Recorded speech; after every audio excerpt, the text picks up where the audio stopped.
पहले हम लोगों ने पिछले टॉपिक में होम्योस्टेसिस और वो होम्योस्टेसिस आपकी बॉडी में कैसे मेंटेन होता है उनके कंपोनेंट्स को स्टडी किया था। फिर मैंने आपको बताया था कि जो होम्योस्टेसिस होता है उनमें 3 मेजर इंपॉर्टेंट फैक्टर्स होते हैं, एक सॉल्यूट की कंसंट्रेशन, एक वाटर की कंसंट्रेशन और एक टेम्परेचर की कम या ज़्यादा होना। तो इस टॉपिक में हम लोग डिस्कस करेंगे कि वाटर की कंसंट्रेशन कैसे जो है हमारी बॉडी के अंदर मेंटेन होती है। अब वी ऑल नो कि वाटर लाइफ के लिए सबसे ज़्यादा इम्पॉर्टेंट पार्ट है, यानी अगर मैं किसी भी सेल को देखूँ तो हमारे सेल में 90% वाटर एग्जिस्ट कर रहा होता है। इवन ह्यूमन के अंदर भी 70% बाय वेट वाटर होता है। तो इट मीन्स कि वाटर जो है हमारी बॉडी के अंदर एज अ सॉल्वेंट एक्ट कर रहा होता है और हमारी हर चीज़ यानी कि हमारे सेल्स के अंदर हर किस्म का केमिकल रिएक्शन वाटर की प्रेजेंस में होता है।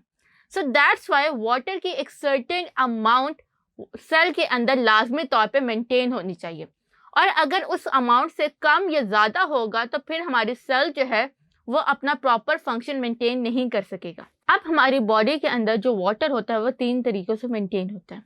अब हमारे पास 3 कंडीशंस है। पहली कंडीशन वो है जिसमें इन्वायरमेंट के अंदर पानी ज़्यादा होगा और सॉल्ट्स कम होंगी, जिसको हम लोग हाइपोटोनिक सोल्यूशन कहते हैं। हाइपोटोनिक उस सोल्यूशन को कहते हैं जिसके अंदर सोल्यूट्स कम होंगी और वाटर जो होगा वो ज़्यादा होगा। जब वाटर यहाँ पर ज़्यादा है और सेल के अंदर वाटर की अमाउंट जो है वो लेस है, तो वाटर जो है from high concentration towards the low concentration जो है वो आना शुरू होगा। इट मीन्स कि हाइपोटोनिक सोल्यूशन के अंदर जो पानी है वो सेल के अंदर एंटर होना शुरू हो जाएगा और सेल जो है वो उसको बहुत ज़्यादा वाटर उसके अंदर चला जाएगा लिमिट से ज़्यादा, और जब पानी लिमिट से ज़्यादा जाएगा तो वो जो सेल है उसको ब्रस्ट कर देगा। फिर उसके बाद हमारे पास एक और कंडीशन होती है जिसमें सोल्यूट जो होता है वो मोर होता है और वाटर जो होता है वो लेस होता है, यानी बाहर इन्वायरमेंट में पानी कम है और सेल के अंदर जो पानी है वो ज़्यादा है।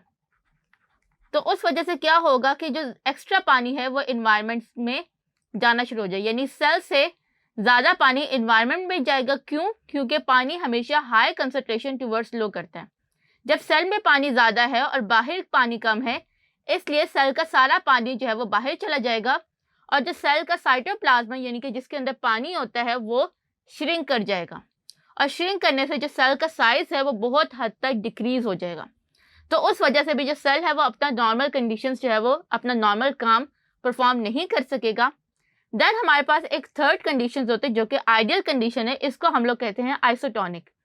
आइसोटोनिक का मतलब ये होता है कि वाटर की अमाउंट एनवायरनमेंट में और सेल के अंदर जो है वो इक्वल होती है, जिस वजह से पानी जो होता है वो जितना पानी सेल के अंदर जाता है उतना ही पानी सेल से बाहर जाता है, जिससे मैं ये भी कह सकती हूँ कि जो नेट एक्सचेंज ऑफ वाटर है आइसोटोनिक सोल्यूशन में वो 0 है, यानी पानी जो है वो ना पानी एक्स्ट्रा सेल के अंदर जाता है ना एक्स्ट्रा पानी जो है वो सेल से बाहर जाता है।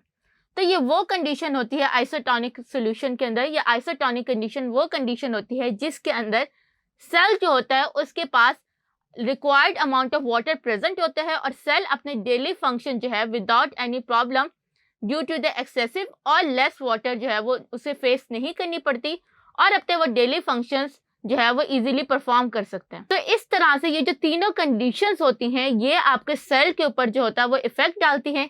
यहाँ पर हम लोगों ने जो है वो प्लांट सेल को डिस्कस किया है, लेकिन आपका अगर एनिमल सेल का स्ट्रक्चर हो तो वो भी जो है वो उसी तरह से बिहेव करेगा जैसे इन तीनों कंडीशंस पे प्लांट सेल ने बिहेव किया था। तो अब ये पानी की जो कंडीशंस होती हैं वो कम या ज़्यादा जो होता है वो हर वक्त होती रहती है, तो इसलिए आपके जो प्लांट्स और एनिमल्स हैं वो अपनी बॉडी को अडेप्ट करवाते हैं under certain conditions of water.